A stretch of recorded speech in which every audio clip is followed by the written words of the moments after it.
सदस्य महावीर पुन, समय 5 मिनट। त्यसपछि मान्य सदस्य रन्जु नेउपाने।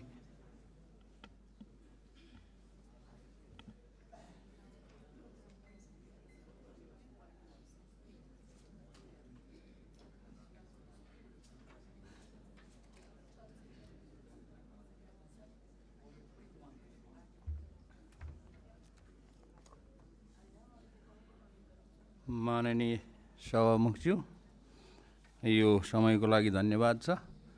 मैले त नाम लेखाएको थिएन, आज बोल्नु पर्दैन होला भनेको नाम बोलाउनु भएकोमा। र आज 5 मिनट दिनुभएको छ, यो चाहिँ आजलाई पुग्छ। र यहाँ हिजो मैले चाहिँ संसदमा मैले आफूलाई माननीय जस्तो ठान्दिनँ। मैले भनिरहेको छु म त विद्यार्थी हो भनिरहेको छु बाटोतिर भन्दाखेरि पनि। अनि यता आउँदाखेरि पनि बाटोमा कसैले भेट्यो भने स्कुल जान लागेको भन्छु। हिजो पढाइ भएन है, दुर्भाग्यवश। आज चाहिँ पढ्न पाइयो र आज धेरै पढ्न पाइयो, किनभने धेरै उपदेशहरू आदेशहरू होइन विभिन्न माननीयज्यूहरूबाट सुन्न पाइयो र धन्यवाद छ। र आज चाहिँ रिस मरेको छ, किनभने म नेपाल सरकारलाई धन्यवाद दिन चाहन्छु।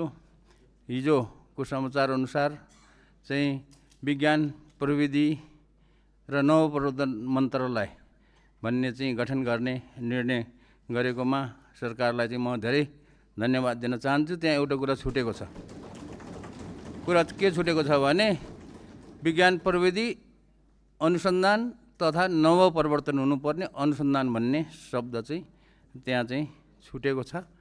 र अब म औपचारिक रूपमा के अरे मेरो श्राप चाहिँ फिर्ता लिन चाहन्छु। र यो किनभने यो म चाहिँ अलि मलाई झटक्कै रिस पनि उठ्छ अनि फेरि रिस छिटै पनि हराउँछ। अब म अरू कुरा केही भन्न चाहन्न। यो जुन नीति तथा कार्यक्रम छ यसमा एउटा दुईटा कुरा थपियोस् भन्न चाहन्छु।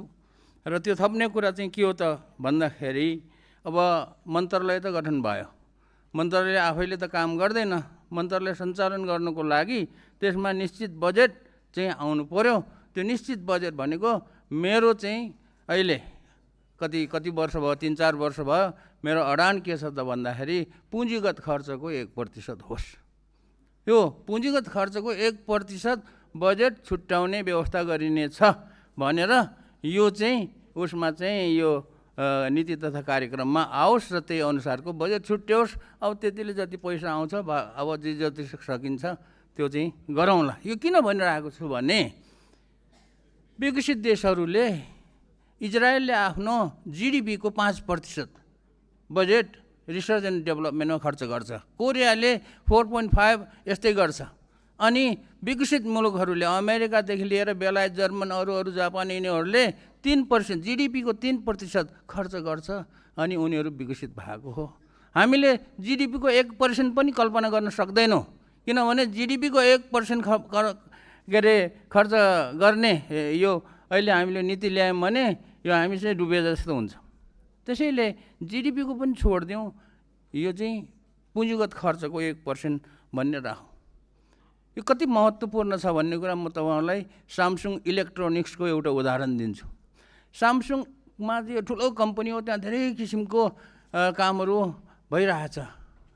र इलेक्ट्रोनिक्स डिपार्टमेन्टले, सामसुङको इलेक्ट्रोनिक्स डिपार्टमेन्टले उनीहरूको वर्षको रिसर्च एन्ड डेभलपमेन्ट खर्च तपाईँहरू कल्पना गर्न सक्नुहुन्न, 38 खरब रुपियाँ छ।